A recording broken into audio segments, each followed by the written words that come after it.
샬롬. 한 주간 신년 특별 새벽 기도를 통해서 하나님께서 여러분에게 주시는 말씀을 통해 위로와 결단, 비전을 다시 세우셨으리라 믿습니다. 늘 하나님과 동행하시는 여러분들이 되시기를 주님의 이름으로 축복합니다. 다 같이 기도하겠습니다. 살아계신 아버지 하나님 감사드립니다. 여전히 우리를 사랑하시고 우리를 불러주시고 우리로 하여금 아버지 하나님의 이름을 부르며 주님을 찾도록 인도하여 주신 주님 감사를 드립니다. 한 주간 특별 새벽 기도를 통해 우리를 이끌어 주셨으며 오늘 또한 이 시간 하나님 말씀을 통해 주님 앞에 우리가 나아갈 수 있도록 이끌어 주시니 감사를 드립니다. 행하실 주님을 찬양하며 살아계신 예수님의 이름으로 기도드립니다. 아멘. 네, 오늘 함께 보신 말씀은 마태복음 5장 38절부터 48절까지의 말씀 되겠습니다. 또 눈은 눈으로 이는 이로 갚으라 하였다는 것을 너희가 들었으나 나는 너희에게 이르노니 악한 자를 대적하지 말라.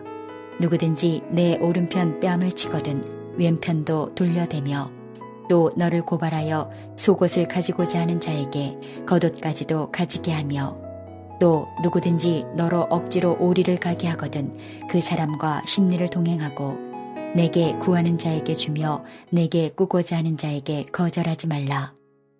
또 내 이웃을 사랑하고 내 원수를 미워하라 하였다는 것을 너희가 들었으나 나는 너희에게 이르노니 너희 원수를 사랑하며 너희를 박해하는 자를 위하여 기도하라. 이같이 한즉 하늘에 계신 너희 아버지의 아들이 되리니 이는 하나님이 그 해를 악인과 선인에게 비추시며 비를 의로운 자와 불의한 자에게 내려주심이라.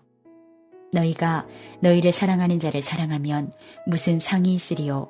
세리도 이같이 아니하느냐? 또 너희가 너희 형제에게만 문안하면 남보다 더하는 것이 무엇이냐? 이방인들도 이같이 아니하느냐? 그러므로 하늘에 계신 너희 아버지의 온전하심과 같이 너희도 온전하라.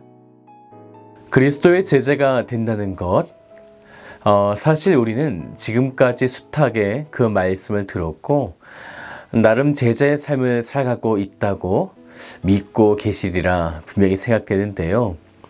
오늘 말씀은 그런 우리들에게 다른 사람들과 문제가 생겼을 때 어떻게 해야 하는지를 말씀해 주고 있습니다.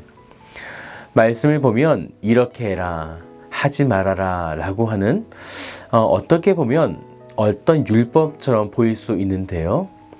예수님께서 이와 같이 말씀하신 것에는 굉장히 중요한 몇 가지의 의미가 담겨 있습니다. 먼저 38절 말씀을 보시겠어요?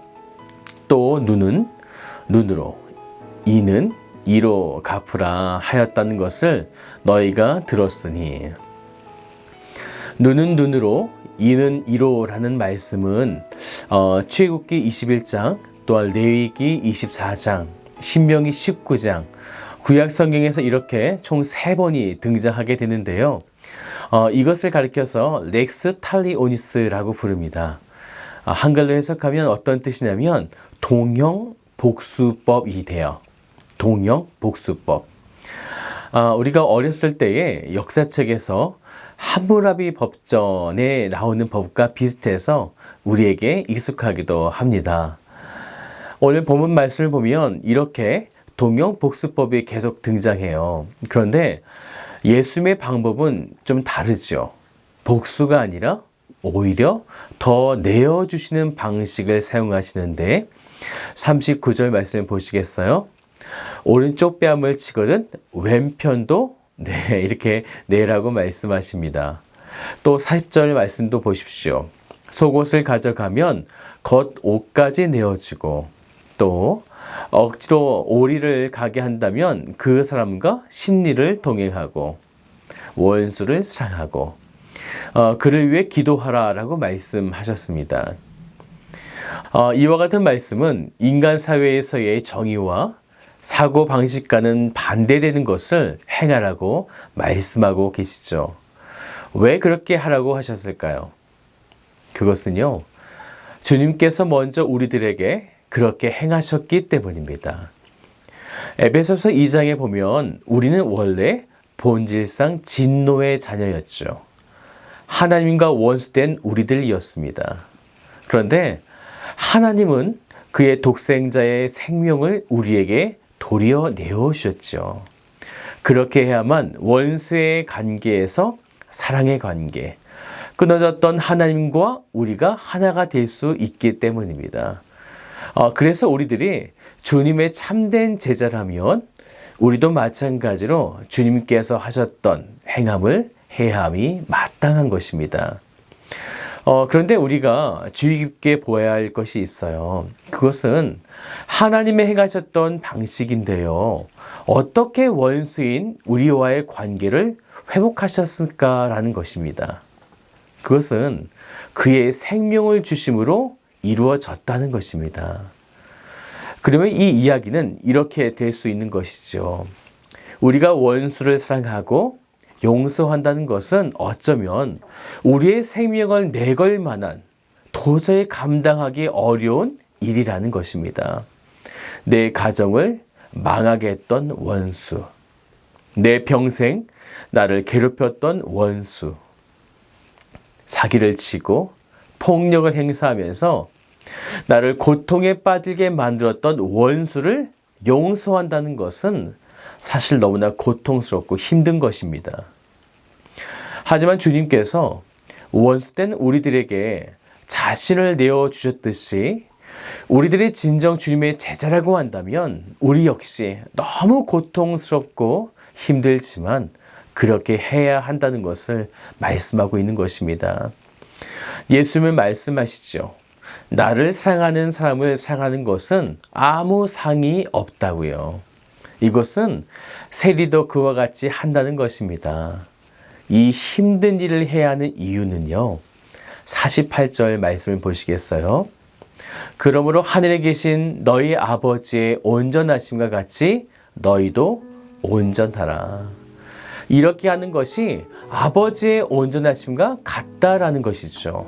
다시 말씀드리면 우리가 그렇게 원수를 사랑할 때, 용서할 때 아버지의 온전하심의 그 마음, 바로 한없이 사랑하시는 아버지의 마음을 우리도 경험한다는 것입니다. 그런데 생각해 보세요. 아버지의 온전한 마음을 우리가 어떻게 이곳에서 우리가 경험할 수 있을까요? 그것은 이미 우리에게 임한 하나님 나라가 있기 때문입니다.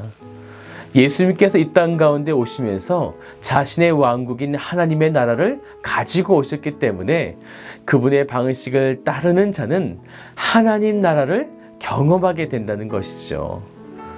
우리가 원수를 사랑하고 용서하는 문제는 사실 원수를 위해서가 아니라 바로 여러분을 위해서입니다. 그래야만 예수님과 같이 온전한 마음을 우리는 갖게 되는 것이고 그때서야 비로소 하나님의 나라를 누릴 수 있기 때문입니다. 오늘 하루 동안에 여러분의 원수를 기억해 보시길 바랍니다. 그리고 아버지의 마음으로 그들을 사랑이라는 것을 한번 시도해 보시길 바랍니다. 놀랄 만한 감격과 기적이 일어나리라 믿습니다. 그것은 바로 천국에서 누리는 하나님의 기쁜 마음이 될 것입니다. 오늘 그런 삶을 사시기를 주님의 이름으로 축복드립니다. 다 같이 기도하겠습니다. 사랑과 은혜가 풍성하신 아버지 하나님, 하나님께서는 우리를 사랑하여 주셔서 자신의 생명을 내어주셔서 원수된 우리가 하나님과의 자녀가 되는 놀랄만한 기적을 주님께서 행하여 주셨습니다. 이제 우리도 마찬가지로 원수를 사랑하는 그 마음을 가지게 하여 주셔서 이제 주님의 마음을 품고 아버지께서 기뻐하시는 그 일들을 감당하게 될 때 우린 이곳에서 예수님이 주신 그 하나님의 나라의 감격을 경험하게 될 줄로 믿습니다.